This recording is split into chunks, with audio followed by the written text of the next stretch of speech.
Aku tidak dapat berkata-kata lagi, Wiri juga tidak bisa melawan. Akhirnya aku beserta Owen dan Wiri duduk di meja makan yang sama. Di atas meja makan terdapat 4 jenis lauk dan 1 sup, cukup untuk 3 orang. Tempat bekal yang diberikan Owen ada di sampingku. Aku langsung membukanya agar bisa dimakan bersama-sama, tapi saat makanan itu dipindahkan ke piring aku pun terdiam. Ternyata makanannya masih panas. Bukankah Owen bilang makanan ini khusus dimasak oleh Bibi Wang agar Owen memberikannya kepadaku? Apa mungkin Bibi Wang ikut datang kemari? Seketika aku langsung menatap Owen, dia pun balik menatapku dan berbicara dengan datar. Setelah Bibi Wang selesai memasaknya, ia memintaku untuk mengantarnya kemari. Lalu di mana Bibi Wang? Mengapa ia tidak ikut kemari? Tanyaku kepada Owen. Sama sekali tidak terpikir olehku Bibi Wang akan ikut bersama Owen kemari, tapi setelah tahu bahwa Bibi Wang juga ada di sini, aku pun ingin bertemu dengannya. Owen melihatku dengan tatapan serius. Dibandingkan diriku, kamu lebih akrab dengannya. Aku terdiam, lalu menatap Owen. Aku memang akrab dengan Bibi Wang, apa ada yang ingin kamu sampaikan?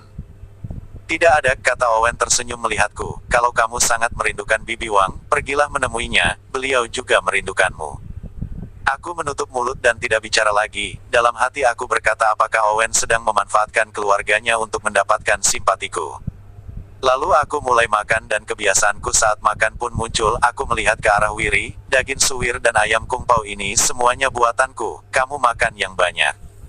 Setelah aku mengatakan hal itu, seketika wajah Owen menjadi suram. Aku merasakan hal itu tapi malas untuk menghiraukannya. Laki-laki yang mementingkan dirinya sendiri seperti Owen, kami berdua telah bercerai, tapi dia masih ingin ikut campur dengan urusanku. Apakah itu masuk akal? Seperti sengaja untuk membuatnya marah, aku mengambil sendok dan bermaksud menuangkan sup untuk Wiri dan sengaja tidak menuangkannya untuk Owen. Wiri tersenyum dan mengangkat mangkuknya, senyumannya seperti seekor kucing yang diberi ikan segar. Raut wajah Owen semakin suram, lalu ia langsung menarik ayam kung pao dan daging suwir itu mendekat kepadanya. Apa yang kamu lakukan? Enak, aku akan makan banyak, katanya dengan dingin. Bahkan ia tidak menggunakan sumpit, ia langsung menggunakan sendok dan membuka mulutnya dengan lebar untuk makan. Aku tidak dapat berkata apa-apa lagi melihat kelakuan anak kecil ini. Aku berpikir untuk menyindirnya seperti ini, boleh kalau kamu merasa makanan itu enak, tapi orang lain juga masih harus makan. Tapi perkataan itu belum terucap, handphoneku tiba-tiba berdering.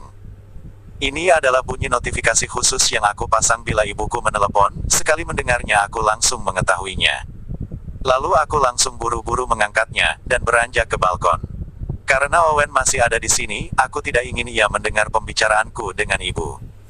Ibu. Eva, kamu bicara jujur dengan ibu, mengapa kamu pergi ke luar negeri?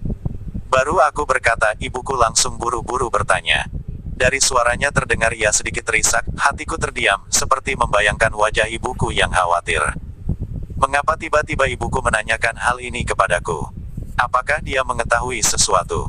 Seketika hatiku seperti menciut, aku langsung membalikan kepala dan melihat ke arah Owen, tapi Owen dan Wiri keduanya sedang melihat ke arahku. Hatiku berdesir, tidak tahu apakah aku khawatir atau gugup. Bila Owen telah mengatakan sesuatu kepada ibu, lalu menggunakan ibuku untuk mengancamku, aku akan benar-benar membencinya. Ibu berkata apa? Aku keluar negeri untuk bekerja. Aku berpura-pura berkata dengan tenang, tanpa sadar tanganku yang memegang handphone sudah menggenggamnya dengan keras. Ibuku lanjut bertanya, lalu apakah kamu sudah berpisah dengan Owen? Beritahu kepada ibu apakah dia sudah tidak menginginkanmu lagi. Suaranya masih terdengar khawatir, dan beberapa kali terdengar seperti mengetesku. Aku mengerutkan dahiku dan merasa ada sedikit keganjilan. Kalau Owen sudah menemui ibuku, maka ibuku tidak akan bersikap seperti ini. Lalu aku segera bertanya, ibu, apa ada yang menemui ibu? Ibu mendengar orang itu mengatakan apa? Aku berkata dengan lebih serius, dalam hatiku terus menerka dan mulai sedikit memanas. Ibuku terdiam beberapa saat lalu ia berkata, Daniel Qin datang menemui ibu. Ia bilang, Owen dari awal sudah tidak menginginkanmu. Eva, katakan pada ibu, apa yang dia katakan itu benar. Ibu tidak usah mendengar perkataan orang brengsek itu. Saat itu emosiku meledak, sehingga nada suaraku jauh lebih tinggi dari sebelumnya. Emosiku semakin memanas, Daniel Qin benar-benar brengsek. Ternyata dia yang menemui ibuku. Tidak banyak orang yang mengetahui urusanku dengan Owen dari awal sampai sekarang.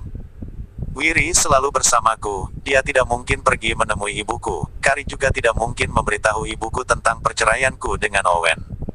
Saat ibuku bertanya apakah Owen sudah tidak menginginkanku lagi, aku langsung menebak ini adalah kelakuan Daniel. Ternyata benar mereka. Mengapa mereka benar-benar seperti setan? Daniel si orang murahan itu, sebenarnya harus seberapa dalam dia menyakitiku sehingga dirinya merasa puas. Aku bernapas terengah-engah, Owen dan Wiri yang mendengar suaraku yang cukup keras langsung menghampiriku. Wiri khawatir saat melihatku, dan Owen langsung mengulurkan tangannya untuk merangkul pinggangku. Seluruh tubuhku menjadi kaku, seketika aku tersadar dan segera berusaha menghindar. Tapi Owen sangat bertengah, aku tidak bisa melepaskan diri, dan sekarang ini aku sedang memegang handphone hingga tidak berani memarahinya. Eva, kamu jangan emosi, ibu hanya mengkhawatirkanmu, kata ibu dengan terbata-bata, terlihat jelas bahwa ia telah terkejut dengan reaksiku barusan. Saat itu aku merasa menyesal. Ibuku memiliki penyakit jantung yang tidak boleh terlalu terbawa emosi. Saat ia mendengar kabar ini dari Daniel, pasti ia sudah khawatir, dan sekarang aku malah memperparah kondisinya. Aku menarik napas dan mengatur emosi. Ibu tidak usah mendengar perkataan Daniel itu brengsek, dia tidak segan untuk terus menyakitiku. Ibu tidak mendengarkannya, tapi, kata ibuku yang seolah ingin melanjutkan perkataannya tapi terdiam. Wiri yang melihat aku mengerutkan dahi langsung menarik lengan Owen agar melepaskan rangkulannya dari pinggangku, tapi Owen langsung memberontak, ia lalu malah memelukku dengan lebih erat. Aku yang saat ini sedang gundah takut akan bertambah emosi karena melihat mereka, lalu aku mengangkat kakiku dan menginjak kaki Owen dengan kencang. Owen bersuara kesakitan, ia mengerutkan dahinya dan menatapku, dan ibuku mendengar suara itu. Eva, apa yang terjadi di sana? Tidak ada apa-apa, ibu, kataku segera menjelaskannya. Belum selesai aku bicara, tiba-tiba Owen mengulurkan tangannya lalu merebut handphone itu dari tanganku. Apa yang kamu lakukan? Teriakku pada Owen, aku emosi dan menatapnya. Ibuku yang mendengar itu semakin khawatir, lalu terdengar suara dari pengeras suara handphoneku. Eva, apa yang terjadi? Kamu kenapa? Apakah ada orang yang menyakitimu?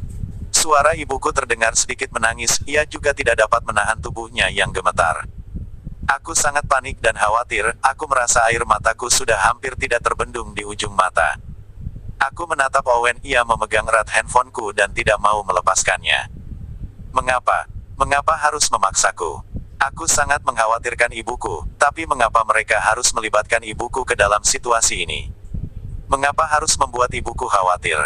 Daniel sudah berbuat seperti itu, dan sekarang Owen juga berbuat hal yang sama. Aku sedang berbicara dengan ibuku di telepon, mengapa ia terus mengganggu? Owen menatapku, mungkin ia tergerak setelah melihat tatapanku, akhirnya melepaskan handphone itu. Lalu aku segera meletakkan telepon itu di sebelah telingaku dan menenangkan emosi ibuku, tapi Owen tiba-tiba mendekat dan mengatakan sesuatu di telepon.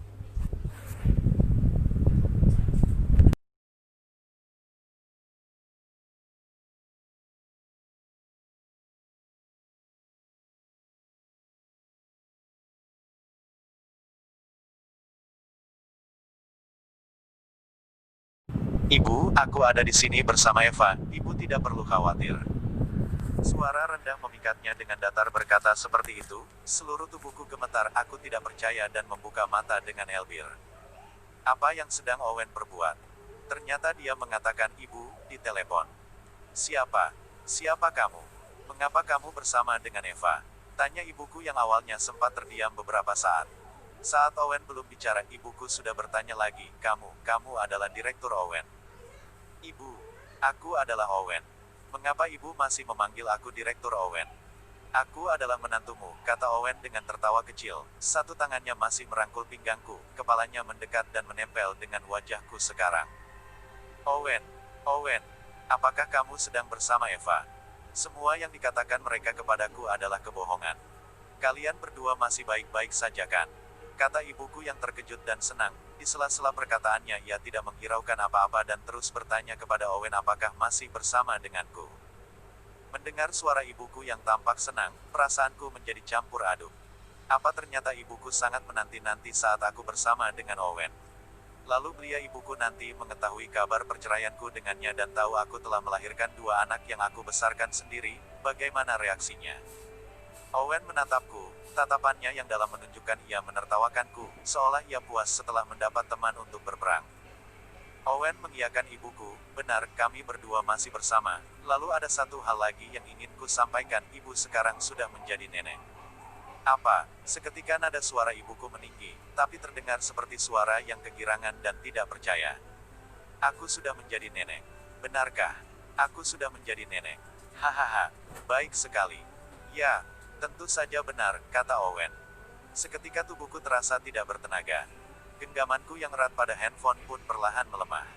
Owen lalu mengambil lagi handphone itu, ia lalu menekan tombol pengeras suara, seketika suara ibuku yang kegirangan itu terdengar dari pengeras suara handphone.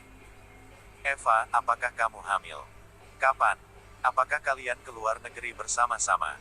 Sebelumnya Eva tidak pernah mengatakan apa-apa kepadaku, aku khawatir.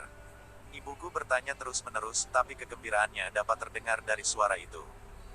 Aku yang salah, aku tidak keluar negeri bersama Eva, karena itu Eva menghadapi berbagai kesulitan. Tapi ibu jangan khawatir, aku dan Eva sudah mengambil bukti pernikahan, hanya saja belum melaksanakan pesta pernikahannya. Satu lagi, Eva sudah melahirkan anaknya kembar laki-laki dan perempuan. Owen masih tersenyum puas. Ia berbicara sambil memandangi Wiri, tatapannya yang memanas-manasi Wiri itu terlihat puas. Aku melihat dengan jelas Wiri sudah mengepalkan tangannya dengan erat dan wajahnya menjadi suram. Sudah lahir, kata ibuku dengan lebih terkejut lagi. Mendengarnya aku menjadi gugup, aku benar-benar khawatir ibuku akan pingsan karena terlalu bersemangat. Aku menatap Owen dengan kesal, mengapa ia seenaknya berkata seperti itu, ibuku memiliki penyakit jantung. Ia tidak bisa menerima stimulasi yang bertubi-tubi. Owen yang melihat aku sedang emosi seolah tidak peduli.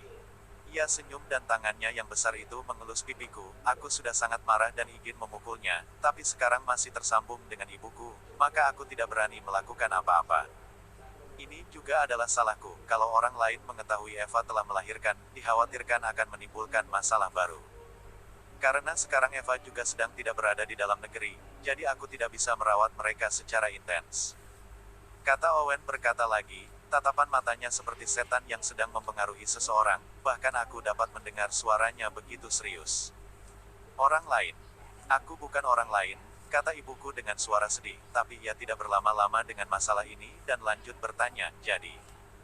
Sekarang bagaimana? Kapan kalian pulang? Apakah anak-anak dan Eva semuanya aman? Aman, ibu. Kedatanganku kali ini memang untuk menjemput Eva dan anak-anak pulang ke rumah. Setelah sampai aku akan menjemput ibu dan kita akan tinggal bersama, aku dan Eva juga akan segera melangsungkan pesta pernikahan, kata Owen sambil tersenyum. Ibuku sangat gembira saat mendengarnya, baik-baik kalau begitu kalian cepat kembali. Eva suka memendam sesuatu di dalam hatinya dan tidak bercerita denganku. Owen, aku tahu kondisi keluargamu sangat baik. Eva juga selalu merasa diperbaiki kehidupannya oleh kamu. Tapi aku sebagai ibunya harus berkata dengan hati nurani, bahwa Eva benar-benar adalah anak yang baik, kalau saja dilahir di keluarga yang berada. Ibuku sedikit tersedak, akulah yang menghambatnya, dan berlaku tidak adil padanya. Kalau bukan karena masalah keuangan keluarga, dia tidak akan pernah kesulitan. Ibu ini bicara apa, kataku dengan sedih, ibuku selalu merasa bersalah terhadapku, tapi sebagai seorang ibu, dia sudah memberikanku semua yang terbaik yang bisa diberikan olehnya. Eva, kamu harus baik-baik dengan Owen, kamu sudah melahirkan anak tapi tidak memberitahu ibu, tidak membiarkan ibu ikut senang. Aku menggigit bibirku dan tidak menjawab. Awalnya aku berkata akan menggugurkan anak itu demi meninggalkan Owen. Lalu aku bercerai dengannya. Bila aku mengatakan kepada ibuku bahwa aku telah melahirkan anak, pasti dia akan seperti sekarang memintaku cepat kembali, dan akan lebih khawatir lagi dengan hubungan pernikahanku dengan Owen. Pada saat itu, bagaimana aku bisa menjelaskan masalah ini kepada ibu? Aku tidak bisa berkata akan segera mengadakan pesta pernikahan seperti yang Owen katakan sekarang. Kalau aku berbohong, maka kebohongan itu akan semakin banyak untuk mendukung kebohongan yang aku katakan. Jadi aku hanya dapat menyembunyikannya dari ibuku. Owen berkata, aku yang tidak mengizinkan Eva untuk mengatakannya, aku takut orang-orang akan berprasangka buruk lagi terhadap ibu.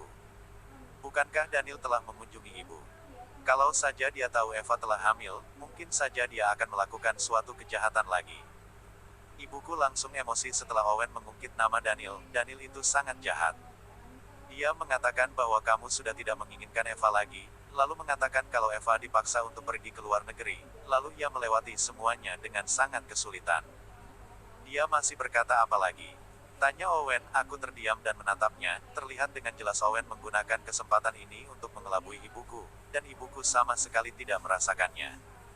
Dia masih berkata kalau Eva lah yang terbaik. Kalau Eva pulang dan kembali maka ia akan segera bercerai dan menikahi Eva. Seketika aku merasa muak, ternyata Daniel dapat berbicara seperti itu. Apakah dia benar-benar merasa dirinya adalah seorang yang diidam-idamkan sehingga bila dia bersedia untuk menikahiku maka aku akan bersenang hati dipersuntingnya? Jujur, setelah melewati setengah tahun lebih ini, baik keluarga Daniel dan Daniel sendiri, aku sudah tidak menganggapnya sama sekali.